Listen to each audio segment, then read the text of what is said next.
Hey everyone, welcome back to the channel. In today's video, I'm going to show you how to fix a very common Gcash issue. The message that says your system detected the device you are using. So let's get started the video. Step 1. Open the settings app on your phone. Step 2. Scroll all the way down and tap on system. Step 3. Tap on developer option.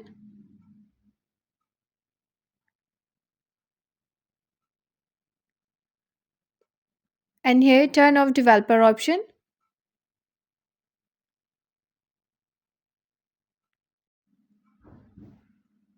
Now open the GCash app again and try logging in.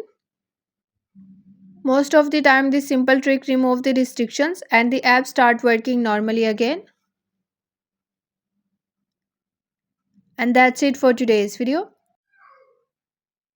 If you found this video helpful, don't forget to like, share and subscribe to the channel for more Android tips Thanks and for tricks. watching And I'll see you in the next one.